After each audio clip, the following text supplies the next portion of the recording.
Super hot peppers can make you sweat, tear up, and even fill you with regret. But as Mark Strassman shows us, the hot pepper's powerful punch may help knock out cancer. Wherever he goes, Smokin' Ed Curry cultivates heat in greenhouses, warehouses, and even at home. He has spent 10 years developing what may be the world's hottest pepper. This stuff is hard. Yeah, no, it's not easy to do at all. To do it right and get a stable variety takes a lot of work and takes a lot of science. It's not just your average backyard stuff. His backyard is covered with nuclear-grade pepper plants. Something called the Scoville scale measures a pepper's heat. The average jalapeno, pretty hot to most of us, measures about 5,000 Scoville units. But Curry's crossbreed of a sweet habanero and a Pakistani naga created his patented Carolina Reaper, a pepper 300 times hotter than a jalapeno.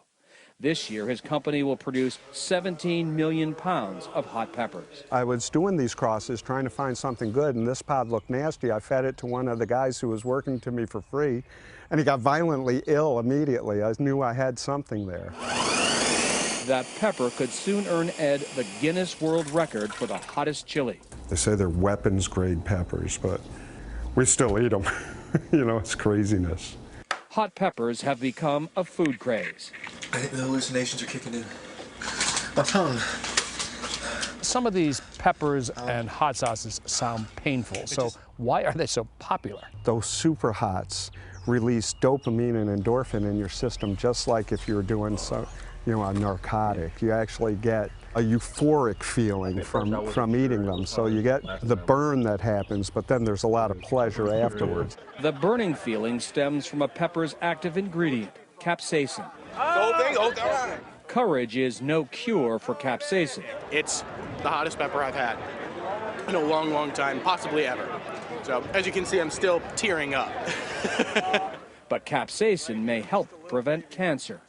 Curry, a 49-year-old thyroid and skin cancer survivor, has had 7 tumors removed from his body.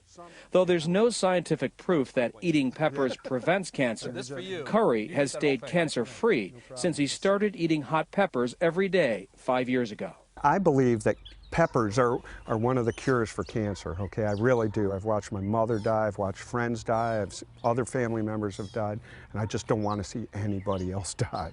You're not an oncologist. You're not a cancer researcher. No. But there's something in your gut that tells you there's something going on here. Yes. But Dr. Michael Freeman is a cancer researcher. He says Curry may be onto something.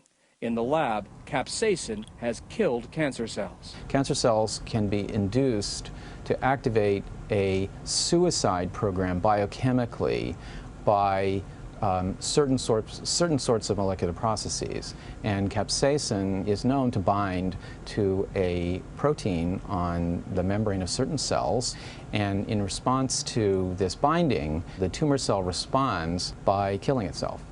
Curry's so encouraged, he donated half his pepper harvest last year to cancer research. I have a precious baby daughter that God dropped in our laps, you know, and I want to be there when she graduates college. I want to be there when she gets married. You know, this is no longer just maybe we can help someone. This is we have to help someone. You think the key to your own survival could be right the here. hours you spend Right in your here. garden and hothouse? Right here. This is why I'm passionate about what I do. This right here is going to keep me alive so I can walk my daughter down the aisle. You cute little girl. To Curry, creating the world's hottest pepper means more than bragging rights. It's about survival. For CBS This Morning, Mark Strassman, Fort Mill, South Carolina. And Smokin' Ed has a new reason to keep growing peppers and help cancer research. You heard him talk about his cute baby girl. Well, yesterday, he and his family welcomed a new cute baby boy. Edward Curry III has just arrived on the planet. That's good news. Yeah. I don't like to cry, guys, when I eat, but maybe if this pepper could help you with cancer, I might sample a couple. You have, Jeff. I did a piece on hot sauce a little while back. I mean, maybe it will help, but I mean, they get some of these outrageously hot, and when they're specially engineering them like he is here, you should bring some on set. It's well, Friday, right? Thing, we have 2 what days I would like to know when I see a story like that is have some smart cancer researchers wade in and figure out whether it does have that kind of benefit, you know, and we hope that it does. We really do. Or do you like hot and spicy? If I had cancer or heart, I would do it in a second. Yeah, me too. Me too.